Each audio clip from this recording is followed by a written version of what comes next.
ये आकाशवाणी गोरखपुर है। अब आप सुकीर्ति अस्थाना से क्षेत्रीय समाचार सुनिए। मुख्यमंत्री योगी आदित्यनाथ ने रेत और मोरंग के स्थान पर मैन्युफैक्चर्ड सैंड को प्रोत्साहित करने पर बल दिया है। उन्होंने कहा है कि राज्य सरकार अतिशीघ्र मैन्युफैक्चर्ड सैंड नीति लागू करने जा रही है, जिससे प्राकृतिक रेत और मोरंग के स्थान पर एक नए विकल्प की उपलब्धता सुनिश्चित हो सकेगी। आज लखनऊ में खनन विभाग के साथ प्रस्तावित नीति पर विमर्श करते हुए मुख्यमंत्री ने कहा कि पर्यावरण और नदियों के इकोसिस्टम को बिना नुकसान पहुंचाए सतत विकास को गति दी जानी चाहिए। इस दृष्टि से मैन्युफैक्चर्ड सैंड एक बेहतर माध्यम है। उन्होंने कहा कि मैन्युफैक्चर्ड सैंड के गुणवत्ता मानकों को बनाए रखना बेहद जरूरी है, क्योंकि इसमें जीवन और सुरक्षा शामिल है। उन्होंने ये सुनिश्चित करने का निर्देश दिया कि सभी मैन्युफैक्चर्ड सैंड निर्माता अपने उत्पाद के लिए BIS प्रमाणीकरण अनिवार्य रूप से प्राप्त करेंगे। उन्होंने कहा कि खनन विभाग इस कार्य में नोडल विभाग की भूमिका निभाएगा। वो मैन्युफैक्चर्ड सैंड के शीघ्र उत्पादन के लिए राज्य और जिला स्तर पर अनुज्ञप्ति धारकों और हितधारकों से समन्वय स्थापित कराएगा। उन्होंने इस कार्य में पर्यावरण मानकों का कड़ाई से अनुपालन करने का निर्देश दिया है। मुख्यमंत्री ने निर्देश दिया कि उप खनिजों का परिवहन करने वाले वाहनों की रियल टाइम ट्रैकिंग के लिए व्हीकल ट्रैकिंग सिस्टम का उपयोग किया जाए। मुख्यमंत्री ने इस दौरान ईंट भट्ठे लगाए जाने के लिए उर्वर भूमि के स्थान पर बंजर भूमि का उपयोग किए जाने का निर्देश दिया। उन्होंने अधिकारियों से कहा कि वो इसके लिए उद्यमियों से संवाद करें।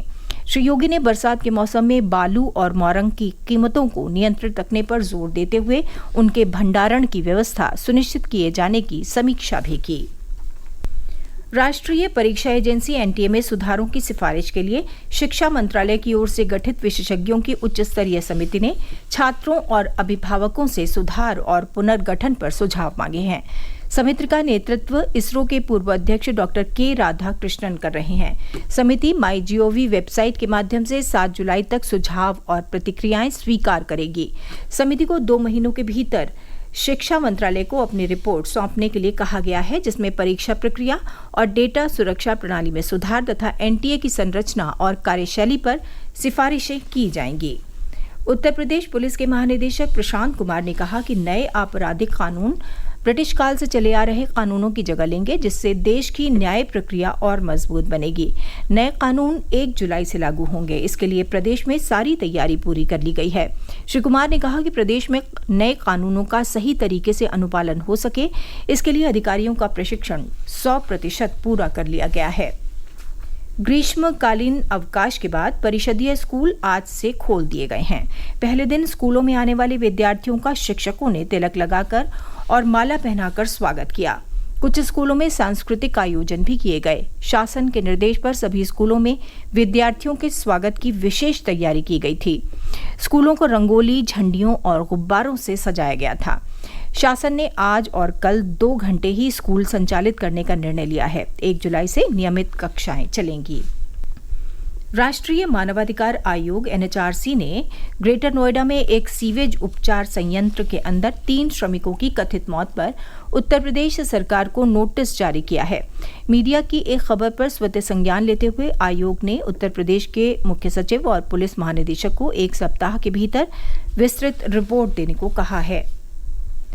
प्रधानमंत्री नरेंद्र मोदी आगामी रविवार यानी 30 जून को सुबह 11 बजे आकाशवाणी से मन की बात कार्यक्रम में देश और विदेश में लोगों के साथ अपने विचार साझा करेंगे। ये इस रेडियो कार्यक्रम की 111वीं कड़ी होगी। सुल्तानपुर में कल देर शाम गोमती नदी में नहाते समय 4 बच्चे डूब गए। इनमें से एक बच्चे को तत्काल प्रभाव से बचा लिया गया, बाकी 3 बच्चों को नहीं बचाया जा सका।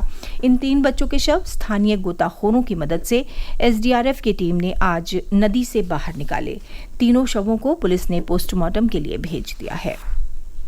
प्रदेश में मानसून पूरी तरह सक्रिय हो गया है। अधिकांश जिलों में रुक रुक कर बारिश होने से लोगों को भीषण गर्मी से राहत मिली है।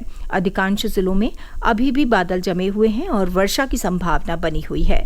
मौसम विभाग के अनुसार अगले 2 से 3 दिन तक बादलों के छाए रहने और रुक रुक कर वर्षा होने का पूर्वानुमान है। इसके चलते अधिकतम से लेकर न्यूनतम तापमान तक में गिरावट दर्ज की जाएगी। नेपाल के तराई जिलों में मध्यम से लेकर भारी वर्षा का पूर्वानुमान मौसम विज्ञानियों ने जताया है। ये समाचार बुलेटिन हमारे YouTube channel AIR news Gorakhpur और ट्विटर हैंडल AIR न्यूज़_GKP पर भी उपलब्ध है। इसके साथ ही क्षेत्रीय समाचारों का ये बुलेटिन समाप्त हुआ। नमस्कार।